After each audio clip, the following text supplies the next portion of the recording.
What's up, guys? I wanted to hop in before the video started and give you a little update. This video took about 6 months to produce, a week or so to film, and 2 weeks plus to edit. And it came out pretty great. Now, you guys have asked me for a TV style, a longer episode. Well, here it is. And because of it, we're doing something pretty cool. I am doing a free shipping code at ammonyc.com for 24 hours on all US orders and $10 off international shipping, again, for 24 hours, starting Wednesday, September 28th at 10 a.m., which is when this video airs, again, for 24 hours. And the code is LONGTAIL. If you have any questions, you know where to find me. Until then, watch this video, send me an email, let me know what you think. And we've done a lot of work on this, and we're super proud. So thank you for watching, and enjoy.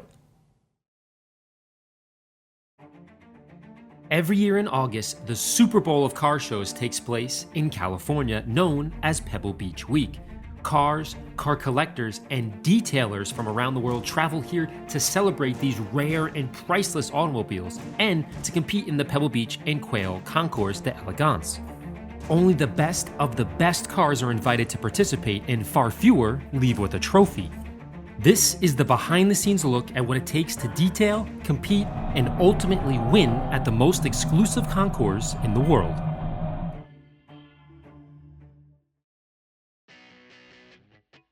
What's up, guys? On today's episode, I am so excited. I can't even describe what's going on right now. We're working on the white whale of automobiles, the unicorn of cars, a 1997 McLaren F1 GTR Longtail. Completely insane. I don't have words to describe how beautiful this is, but we're gonna go over a couple of things. One, we're gonna show you the step-by-step process that we're gonna do to prepare this car for Pebble Beach Week, specifically the Quail. At the end of the video, there's gonna be a PDF where you can download all the steps and see what we did. Number two, there are tons of cars behind the camera that we cannot film, so keep that in mind. We are gonna be shooting this direction only, so bear with us on that. And number three, we're gonna be working with some of my closest friends. Of course, Kevin Brown, who needs no introduction, buffdaddy.com, Dan Mealy from Turn 7 Auto Care, and of course, Joseph Torbati from Bay Area Details. Really great guys. So that and a lot more coming up on this exciting episode of Ride Along. So they sit on top of each other.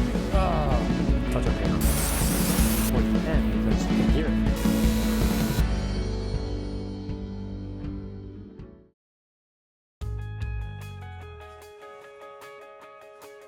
When we got here, we had almost everything we needed, but we had to make a run into town, pick up some racks, some tables, things like that, so that we can make it efficient in the area we have to work in.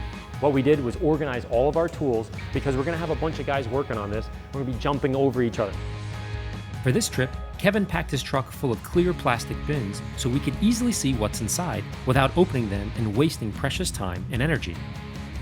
Towels were organized in bins in clean, dirty, and brand new to avoid contamination and possibly towel scratches. Tools, machines, pads, and product were all ready to go before we begin. Our day one was all about organizing and setting a game plan. This required us to really assess the vehicle and its current condition. No car is ever the same, so thinking about each step ahead of time is crucial to avoid a mistake on any car, but especially one whose value is in the 8 figures. Dan and I placed tape near, but not on the areas with stress cracks. If we accidentally hit these areas with a rotating or an oscillating machine, the paint would clearly chip off or flake off. So the tape gives us a warning to catch the eye, as you could become tunnel vision sometimes when you're working behind a polisher for many hours. That's not exhaust, is it? I got all of that. Flavor of that glass besides the alcohol. For step 2, Kevin cleans a few small areas on the rear of the car so we can perform a test spot. It's okay to gently wipe a few panels to conduct a test prior to a full washing. Ultimately, we decided to run the test on the wing for 2 reasons. 1, it's waist high and easy to work on. Number 2, it's the darkest color on the car. So if we can get this paint perfect, we should be in great shape for the lighter colored areas. On a job of this magnitude, a full proper test can take up to 1 to 2 hours to decide if this is the technique you'll use for the rest of the car. Likewise, on most detail jobs, you can get away with 85 to about 95% paint correction, which is completely normal and acceptable. Clearly, 99 to 100% is what we're working towards on this particular car, and of course that last 1% of any detail, especially this one, is what the concours judges are looking at. So take your time and do a proper test panel. All right, so this is pretty much the most critical part of the detail, in my opinion, is kind of figuring out where we're at. So you can notice Kevin is changing the amount of air that's being used. We changed the pad, went from microfiber to foam to microfiber. We're changing the actual liquid. So we're getting a lot of different results, but ultimately we're trying to figure out the best combination for this particular car. And a lot of goofy things are going on. If you pan over there, you can see him, he's blowing out the pad and he's changing a ton of things around. So this is where really all the meat and potatoes come together to figure out what's going to work on this car.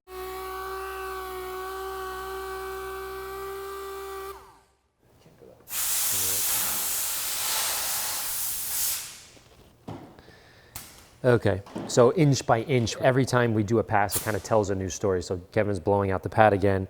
The scratches are getting less and less evident, but they're still there. So it's by no means is it perfect. I mean, we're gonna, like, if you want to go nuts, I mean, you have to take like a... When we did the test spot, my main concern was to eliminate the haziness and dullness while maintaining the integrity of the paint job. Don't want to remove too much. We want to keep there as long-term as possible. So we want to maximize the gloss and enhancement, minimize the amount of paint we're going to remove. After we did a test spot, we figured out what was working and what wasn't. In this case, it was M205 and a yellow Rupes pad. It seems to be doing the job because we're getting a lot of residue off the paint and we need to wash that away, and that pad's really doing a great job of that. So tomorrow, we're gonna get up early, hop on the car, and I think we're gonna take a big chunk out of it, maybe a quarter, if we're lucky, maybe half the car in one day. So tomorrow, we start the car.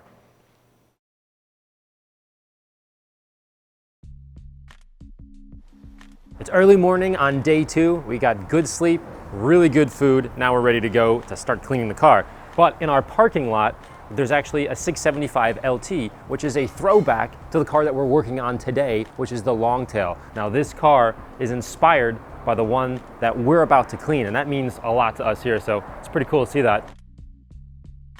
On day 2, it's all about the wash and decontamination. Clearly, it's a race car and it's got lots of holes in it, so we're not exactly gonna take a power washer to it because it's gonna be a huge mess. Plus, the water here is very hard, so we're gonna have water spots and things like that, so it's a good idea to use a waterless wash system. So the other interesting part about a race car is you can actually pull the panels apart to get into the nooks and crannies. Remember, a concourse is really not just about the paint. Everybody thinks about paint. Oh, let's polish paint, let's worry about paint, let's wax it.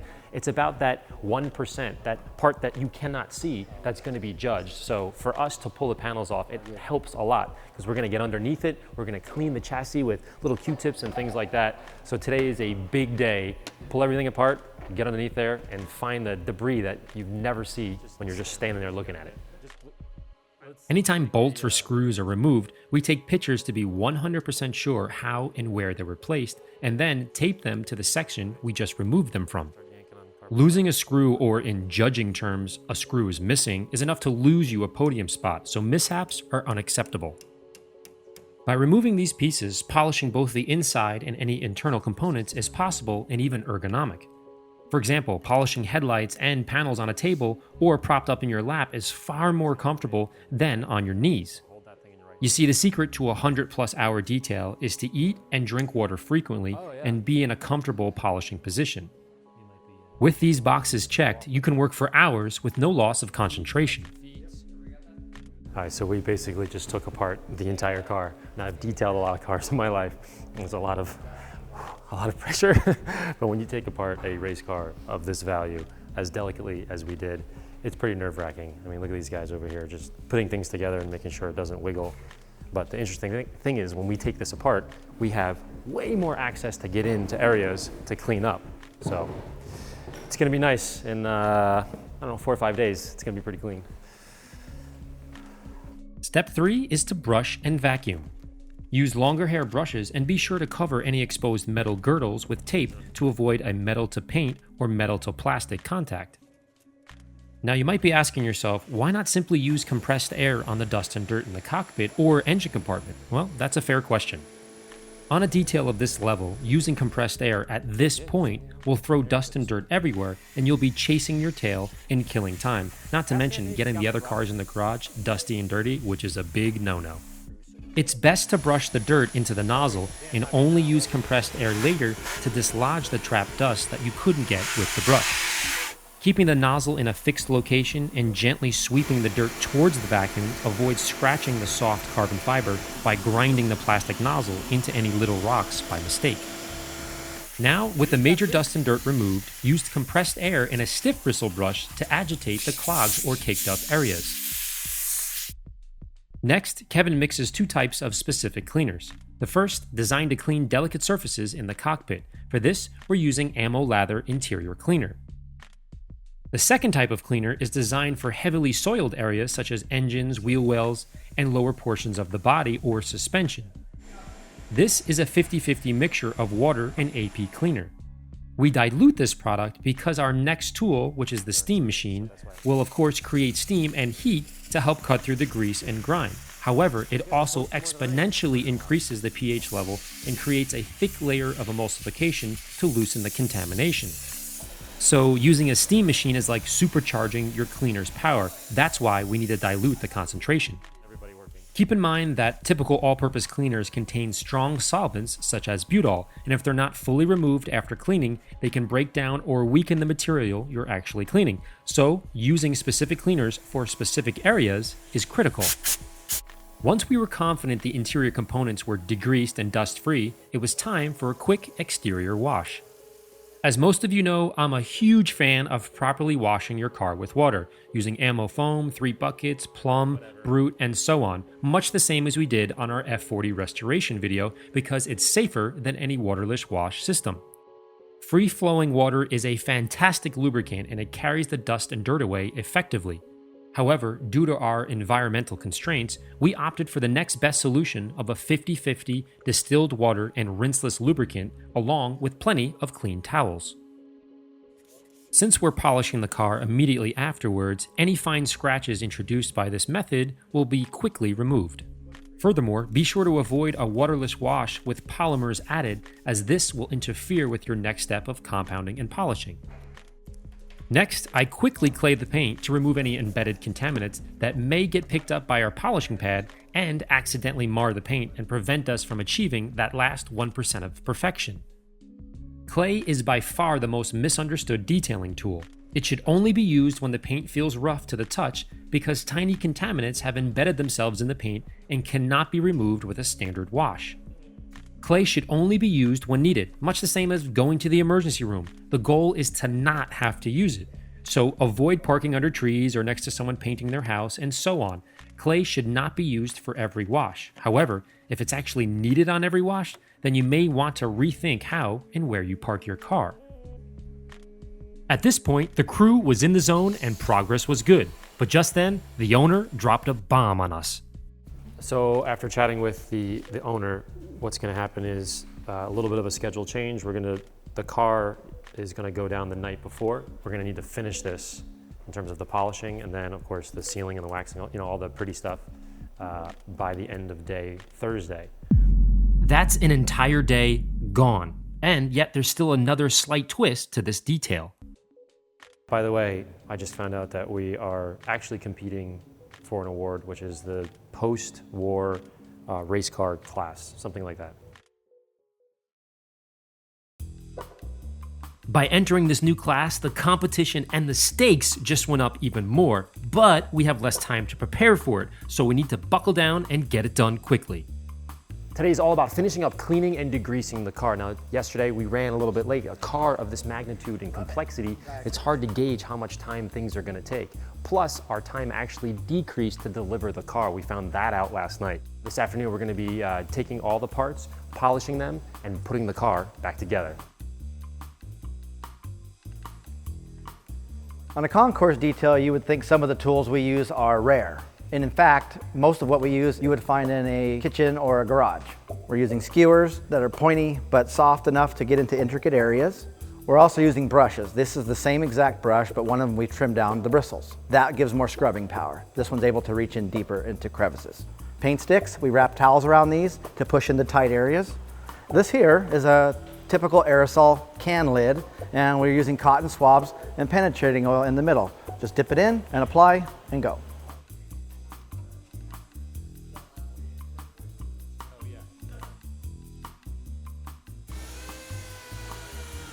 Now comes the heavy lifting of compounding and polishing the entire car. However, since we spent the time on day one to figure out what this car, and more importantly, paint likes, we can repeat the process without starting from square one. First, we focus on polishing areas that are under the removable panels, so we don't have to go back and work over ourselves. Then, we each split up and focus on completing one panel at a time to perfection. Our working method is each man is responsible for working on one part of the car, but later we each review and inspect each other's work to get a new set of eyes on the panel from a new perspective. This is how a fluid detailing team functions to get a flawless finish. Even after 100+ hours, spots will be missed, and that's okay, but it's your partner's responsibility to double check your panel and you to check theirs. It's a healthy way to work together, learn new techniques, and ultimately create a winning car. All right guys, check this out. So after we finish polishing, as you know, the residue comes off from the car onto the pad. It looks like this when you're done. We shot 1,000 videos on that. And what we do is we blow it out, right? Nothing new. What's different here is we have tons of cars behind us that are millions of dollars, and when I blow this out, there's gonna be dust everywhere. So how do you collect it when you're on a special assignment like this one? Well, Kevin, in his infinite wisdom, created this very cool little trick thing he's got going on here. Basically, it is a garbage can that's cut out with a piece of HVAC little tubing in there. You turn the vacuum on, it creates suction. So now when I blow this out, all the dust is being sucked into the vacuum, right? I got a clean pad. All the dust is in here. There's a filter, and it's not hitting our cars, which is a good thing.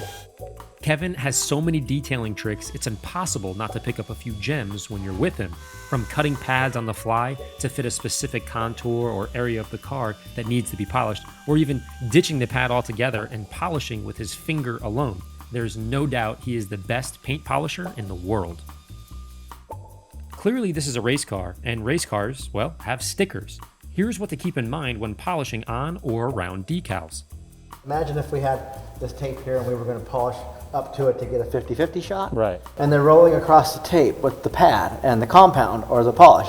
And that grinds part of this upper coat of the tape off, or the vinyl stickers, transfers into the pad, and now that's causing a scouring. It's contamination. And that's what happened over here. That's what happened over here. We noticed some little rotary swirl action. So what you do in this situation is you increase the quantity of buffing liquid you use to keep things fluid and not stick to the pad, and wipe it a lot, continuously. So basically more residue came off the sticker, Right. and got jammed into the pad. Jammed in the pad, and that causes the swirling. Got it, okay. So what we do is we increase the quantity of buffing liquid and we clean more often, and that will negate that problem. You can safely polish these stickers too. I mean, you wouldn't want to use a heavy compound. We're using a finishing polish, but they do clean up and they do shine up, and you can remove some of the scratching. So, Knowing Kevin for many years, there's a subtlety he mentioned you may have missed in his explanation. Detailers, including myself, are eager to shoot what's called a 50-50 shot, or a side-by-side shot of scratch paint and freshly polished paint, showing the contrast between the two. Heck, I even did it in this very video, but his point about stickers or masking tape is the same. As your pad runs across the sticker or tape on purpose or by mistake, it doesn't really matter, it will actually pick up more residue or contaminants from the tape or the sticker, transfer it to the pad, then the pad will scour the paint as you run across it. It's a fascinating subtlety. So in this case, clearly we're not going to remove the stickers, and I'm not encouraging you to remove stickers in the future. So he counteracts the residue buildup by adding an abnormal or a non-typical amount of lubricated polish to dilute the contaminants coming off the sticker to minimize the hazing. You might be asking yourself by now, what's the point? So despite our love for the 50-50 shot in detailing, we're actually jeopardizing the cleanliness of our pad and potentially scouring the paint. So keep that in mind if you have trouble finishing the paint when you accidentally hit taped edges, or in preparation for our beloved 50-50 shot. Well, the sun is going down and we have a ton of polishing to do. Both Kevin and Dan are using the 3-inch polisher for those intricate areas. I'm using a 6-inch for the big flat areas, and Joe is using another 3-inch for the removable parts behind me. So tomorrow we're gonna probably finish up, because I don't think we can finish today. We're gonna finish up the polishing, and then the rest of the day is gonna be waxing, putting coatings on that whole thing, and we have kind of a shortened period of time to get it done and down to the quail. Early the next morning, with only hours before the show, we're finishing up the special area polishing, and in this case, it's the Lexan glass windows and the outside and the inside of each headlight cover with a 3-inch Rupes yellow pad and 205. No dust and especially no fingerprints can be seen behind the glass, or points will be deducted. After many inspections, it's now time to put the car back together. Placing extremely delicate and virtually weightless panels is far more daunting than you might think. The goal here is to avoid bumping and scratching other panels while gently squeezing them into a tight space without bending or flexing the paint. And if that wasn't enough to think about, don't love mark or towel scratch the 100% flawless paint in the process. It's kind of like playing the most expensive board game of Operation, but with oven mitts on. You definitely need a steady hand. Our paint is now flawless because we polished it. Now the next thing we need to do is protect it. And what we're gonna use is AMMO Reflex. This is actually gonna bring a lot of depth and shine to the paint, kind of that wet look that we all desire. Specifically for Pebble Beach and for quail, you need this. So this is my second coat. I think I'm gonna put another one on there, let it dry for about 30 minutes. After we're gonna remove it, let it dry for 30 minutes, then put a layer of AMMO Skin, which is sealant on top. Then the trick is, tomorrow morning, let's say maybe 10-15 minutes before we see the judges are coming and everyone's kind of gathering around the car, we're going to put a layer of AMMO Cream, which is carnauba wax. That is going to catch the light and it's going to bounce and be super wet. So we'll have 2 or 3 coats of AMMO Reflex, 1 of AMMO Skin, and then on top of that, AMMO Cream. So it's just lots of layers of protection that are going to bring a ton of shine and hopefully catch the judges' eyes.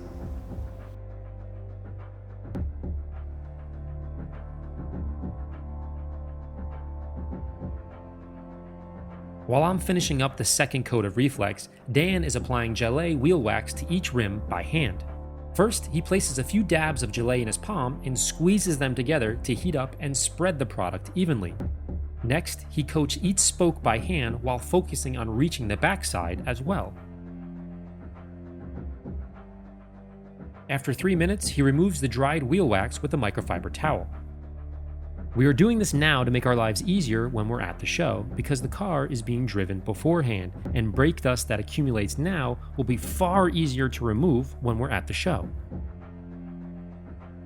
Likewise, a light base coat of AMMO Mud Tire Rejuvenator is applied now, with the understanding this will be touched up tomorrow on the lawn. Like most detailers, I love detailing, but cleaning windows is by far the most frustrating aspect of our profession because they're so unforgiving. If a window isn't 100% clean, then it's dirty, and there's no wiggle room and certainly no hiding it.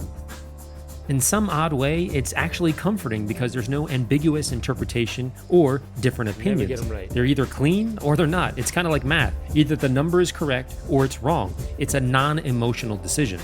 Was there a spot there? The trick to clean windows is to monitor the amount of window cleaner used and how wet your towel becomes. With too little cleaner, the smudge will stay. With too much cleaner, the towel cannot absorb properly and then will leave streaks. So your goal is to try to find a happy balance without losing your mind in the process. Now, my favorite part of any detail is our final checkover, finding the one spot unlike the others. What stands out? What doesn't flow with the rest of the car? This can take several hours and dozens of trips around the car. One cool trick during our final checkover stage is to wrap a credit card in a microfiber towel and use the thin, hard edge to get into the rubber seals and any other tight areas a judge's proverbial white glove may test for dirt.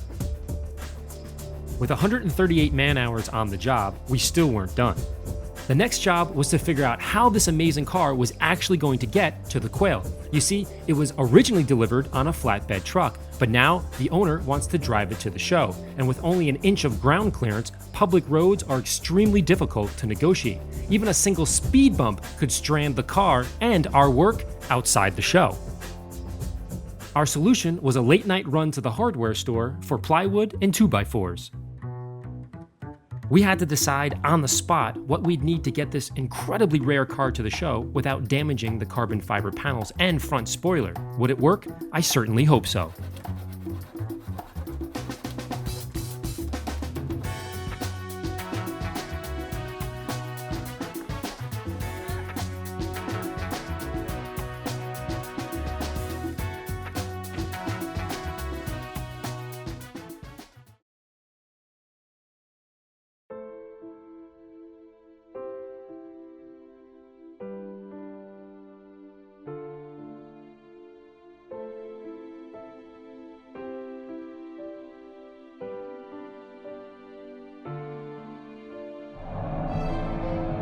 Early the next morning, we awoke to find a lot of fog and moisture in the air, which would collect dust and dirt on our 2-mile journey to the quail. But seeing and hearing a full-blown race car driving on the street at dawn is something I'll never forget. But before we could go too far, our makeshift ramps needed to be built, or my carefully polished front splitter would be crushed into pieces before we ever got to the show. Much like a very weird pit crew, Kevin, Dan, and I drove in front of the McLaren and stopped for each major dip in the road to build our so-called plywood bridge. Then, as fast as we would build it, we'd throw the wood back into the truck, speed off before the race car overheated.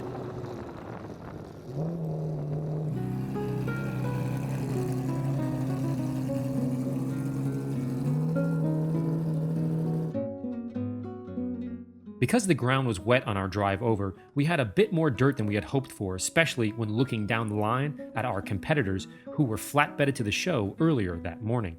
Now it was time to kick into high gear before the concours officially opened. Well, we made it here to the lawn at the quail and the car's looking pretty good, but we actually had to drive it on the street, a race car on the street. So I think we turned a few heads on the way here, but we got about 2 hours to clean it up. You can see there's some leaves and some junk on the wheels, and that'll be fun. So the countdown begins right now.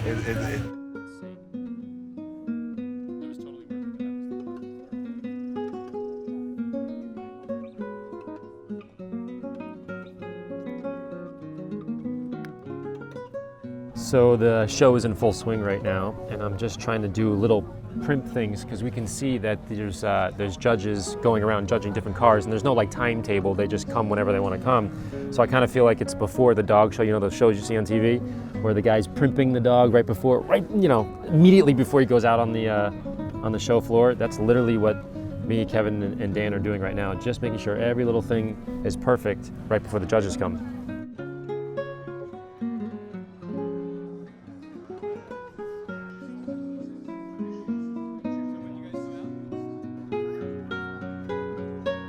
After hours of primping and hundreds of photographs, the judges finally made their decision, and a small card was placed on our window indicating that we had been chosen for an award.